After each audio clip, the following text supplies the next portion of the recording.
how do I pronounce this? The Maha Kumbh Mela 2025. The history of the Kumbh Mela. To the point. Distrisi. Hopefully this is in English.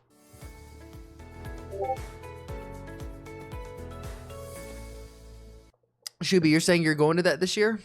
And then shout out to P. You said, or Pi, you said that you went to this last year?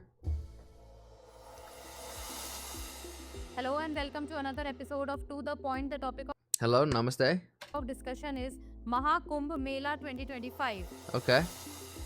Why in news? The Maha Kumbh Mela 2025 is being held in Prayagraj, Uttar Pradesh after 144 years owing to a rare Why do you guys say 144 years instead of 144 years? Is that like an American way to say things or like a Western way of things? But it's owing to a rare astronomical alignment of the planets and stars. astronomical alignment of planets and stars. About Kumbh Mela. So you guys are telling me like every time that we have like a big like lunar moon or like some type of craziness outside, everyone goes outside and stares at it. You guys have a whole day for it? That's actually awesome. The Kumbh Mela, the world's largest religious and cultural gathering, is held every 12 years at one of 4 sacred locations. Sick. Why are they sacred locations? Is it because of like history, or are like these the best places to view the stars consistently? Prayagraj, Haridwar, Ujjain or Nasik. This year, millions of devotees will gather in Prayagraj, Uttar Pradesh to take a holy dip at the Triveni Sangam, the confluence of the Ganga, Yamuna and the mythological Saraswati river. There are 4 types of Kumbh Mela. Kumbh Mela once in 4 years, Ardha Kumbh Mela once in 6 years, Purna Kumbh Mela once in 12 years, Maha Kumbh Mela once in 144 years. Wow. And that's this year? This year is the 144 year one? Wow, that's crazy. Recognized by UNESCO in 2017 as an intangible cultural heritage, the Kumbh Mela holds immense historical and cultural value. But so every 144 years this happens. What is it? Geographical locations of Kumbh Mela. Yeah, no, this is like once in a lifetime. This may be like every other generation. Every other generation gets this chance. The Kumbh Mela rotates among 4 sacred locations in India, each situated on the banks of a holy river. Okay, that answers my question. So instead of looking up at the stars, it's by a holy river. Haridwar, Uttarakhand on the Ganges River, Ujjain, Madhya Pradesh on the Shipra River, Nasik, Maharashtra on Godavari River, Prayagraj, Uttar Pradesh at the confluence of the Ganges, Yamuna and the mystical Saraswati River. Historical evolution of Kumbh Mela. Okay. The Maha Kumbh Mela, transcribed by Adi Shankaracharya, originates from the Puranas, describing gods and demons battling for the sacred pitcher of Amrit, with Lord Vishnu as Mohini, securing it from demons. So this is like in solo leveling, like the monarchs and the angels fighting over each other, and just having like a battle between gods and demons for the sacred, pitcher in this case. During the Maurya and Gupta periods, 4th century BCE to 6th century CE, the Kumbh Mela began as smaller gatherings of pilgrims from across the Indian subcontinent. Its significance increased with the rise of Hinduism, particularly under rulers like the Guptas, who elevated its status. Harshvardhana, king of the Pushyabhuti dynasty, started the organization of the Kumbh fair at Prayagraj. Medieval patronage. Supported by royal dynasties like the Chola and Vijayanagar empires, Delhi Sultanate and Mughals, Akbar promoted religious tolerance and granted Naga Sadhus the honor of leading the royal entry to the Mela in 1565. Colonial period. British administrators, fascinated by the Kumbh Mela's scale and diversity, observed and documented the festival. In the 19th century, James Prinsep chronicled its ritualistic practices and socio-religious dynamics. Conclusion. The Maha Kumbh Mela in 2025 promises to be a landmark event building upon the success of previous editions while embracing innovative advancements. Prayagraj's rich historical, cultural, and spiritual fabric, combined with state of the art facilities, will offer pilgrims an unparalleled experience of faith, unity, and devotion. I get that it's a battle of the gods, and they're trying to get the picture of Amrit, but I would like to know more about it. Like why is this important? Why is it the most important spiritual gathering? Well, beer and biceps, tell me why. Channel of the Ranveer Show. This is TRS Clips. I need to know. Again, I don't know where this question's coming from, but I feel like asking you about the Kumbh Mela. Okay. Have you ever visited? Yeah. Okay. Would you like to describe people you met there, things you saw, things that happened? What's the significance of it? There's lots of international viewers also watching this. Maybe you've never heard of the Kumbh Mela. Kumbh Mela is one of the most important spiritual I love how Beard Bicep just talks. He has a unique, I don't want to call it weird, cadence to his voice and how he speaks, at least in English, and the way he uses his hands and his whole body to talk. It's just really engaging. gatherings in the Hindu religion, mainstream Hindu religion, that happens in 3-4 places in India. And Okay. at a gap of specific number of years. So normally it happens at the gap of 12 years. Sometimes there could be Ardha Kumbh, No, there was 4, 6, 12, and 144. I was paying attention. which means half Kumbh, which could happen in the gap of 6 years even. Okay, and there are certain astrological combinations based on which it happens. So certain positions of Jupiter, etc., etc. But basically, How cool is it though? Like our ancient ancestors could look up into the sky and say, based on this day, Jupiter's going to be there, Saturn's going to be here, and your mom's anus is going to be right here for the taking. Isn't it insane that they knew that far back ago? the idea is that at those places on those times there is an upsurge of tremendous positive energy. There is Amrita that is there. Amrita is the elixir that makes you immortal, whether figuratively or whether physically. So it's believed that it is there in those times, and so people gather together. There in those times, as in? There means in that specific. So all the melas will happen next to the river, holy rivers. Okay, so people basically come there. They take bath on specific tithis, which are very important tithis. For example, it could They take baths on what? That just completely lost my train of thought. Hold on, what did he say? bath on specific tithis, which He did say exactly what I thought he said. What in the P Diddy? are very important tithis. For example, it could be they call it the Shahi I'm ignorant. I'm sorry. Don't hate me. Snan and all that, Purnima, Amavasya, and specific other tithis. They take bath, they do spiritual practices in. I will say this. I do believe that the universe and the cosmos probably has some type of energy, some type of frequency that maybe earlier humans were maybe a little bit more attuned to sensing and understanding. Just like how sometimes like snow or rain is coming, you can kind of feel the change in the air.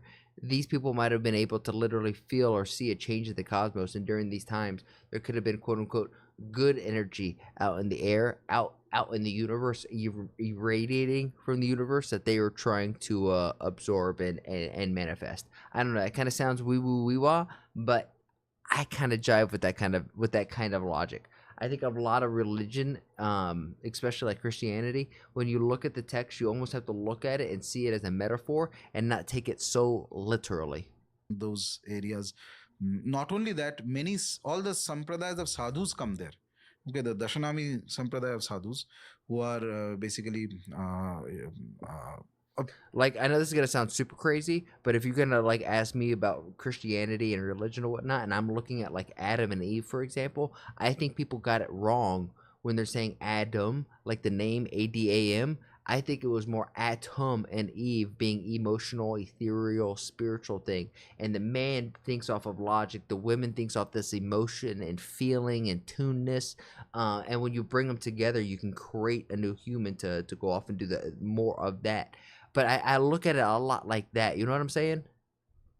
an order of monks very popular in North India, which was started many centuries ago for both spiritual practice as well as protection of dharma from 500 million invasions and people. things like that, or when there was a lot of temple destructions going on. The amount of fart crop dusting going on in that pit, I would not want to be in the center of that.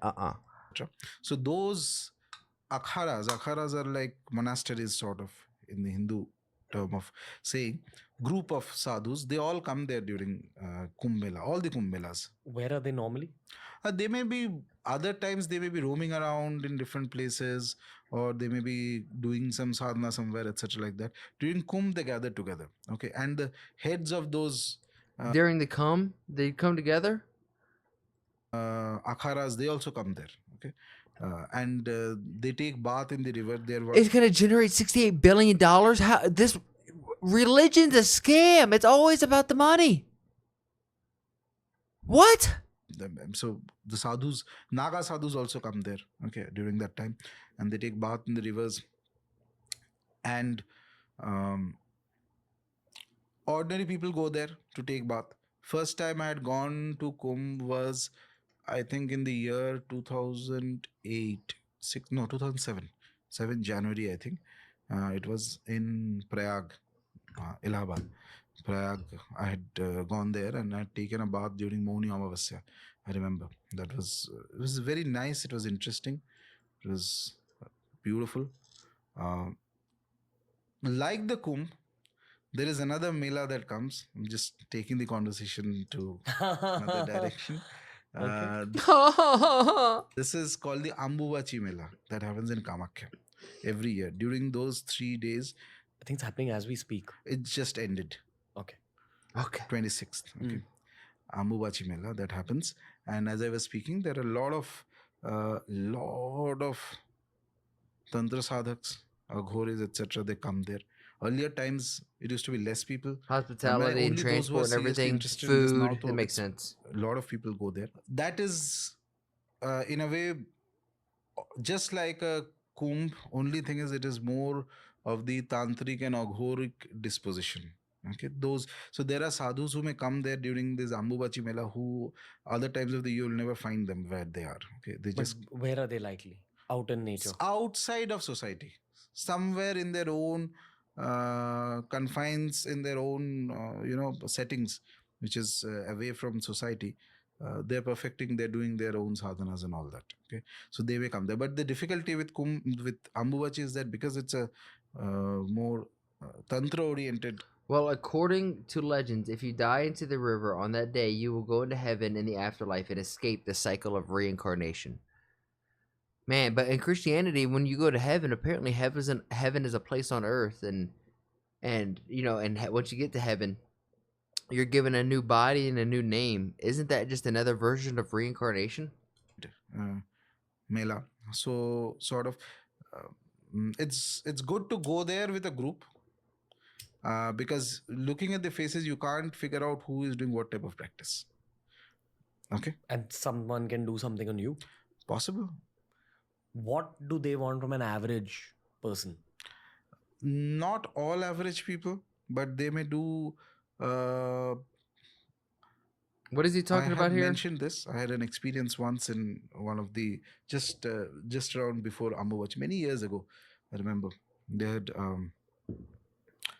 I had met a tantric aghori type of individual who had certain abilities. So he looked at me and started saying many things there's no way he could have known. Okay, including what mantra I was doing and what practice and things like that. He was absolutely accurate to the dot. Okay, no mistakes, etc. And it was interesting, and I got interested also. And then he suddenly said that, okay, I'm going to teach you something. Okay, XYZ or something. And that XYZ, I was very keen. I obviously, there was a certain degree of desire to know that, which was, so he was actually an upasaka of a certain Mahavidya. Okay, and he told me that, okay, all right, fine, you come at night at a certain place, we'll go there and we'll do a specific ritual and I'll initiate you, etc. So I went there, and then I figured out when the ritual was on. I figured out this is not what I didn't know much at that time, but I had a hunch, sort of an intuition, that this is something different from what he had told, and what he is doing is certainly different. And I got very angry at that time. So I kind of very angrily told him, got angry and told him that no, whatever you're doing is wrong. And Did he almost get got? Is that what I'm hearing? the if you try to cause any harm to me, the deities I worship, they will not spare you. Okay. And somehow he just heard it. Though I personally think that he was way more advanced in capability. He heard it, and he just did a namaskara, and he got up. So he was not doing the namaskar to me, but to the deities whom I named. Okay, he figured that out. Okay. So later I figured out he was doing, basically there are certain rituals that you can perform, for example, on somebody who is doing sadhana, so that after that, whatever practice you do, the effects of that practice will go to that individual, wherever they may be situated. Many various things are possible in the realm of the occult. And so I'm not saying that everybody is like that. Normally you will have a decent experience, and as I say, You're telling me you can go to this place and get cursed? I hope you have some JJK Jujutsu high school kids with you who can like battle off those curses and those bad deities. as more and more people come, that also creates a certain degree of normal safety. I mean, if you follow your normal average caution when you go to any, whether it's Kumbh or whether it's here you go, and you go with a group, you should be fine. Because the more esoteric ones, the more powerful ones will either withdraw themselves or make sure that you cannot figure them out. So these are playlists made especially Interesting. Interesting. So, I guess with all that said, Shubi, Peesh, whoever's going, please be safe. Don't have no gypsy curses be put on you. I hope you find whatever it is that you're looking for. I hope it's a beautiful experience, and I hope once more, no gypsy curses be put upon your soul. If you're picking up what I'm putting down, then please like the video, subscribe, and if you really like it, then share it with some of your friends. My goal here is to spread a positive message while sprinkling my 2 cents on big topics like American, Indian, and world geopolitics, and even small stuff like Twitch drama and online debacles. And if you want to see it live, come join me over on Twitch, twitch.tv/ActuallyElrod. That's where I'm going to do all my reactions, and after the reactions, that's where we get down a game. And if you're like, hey, I have a video that I want this dude to sprinkle his 2 cents on, then come over on my Discord and let me know and join the community there. And while we're at it, I have to say thank you to everybody who has made that Discord just so poppin'. I never thought I'd have a Discord that's so flowing. It's really cool to see. Shout out to you, Bobby, Omni, Demon, all of you who have been in there who are just super active. Logie, you're the man. Logie is the one who's like modding and helping run the server, so thank you, Logie. Lastly, I challenge you. I have a challenge for you.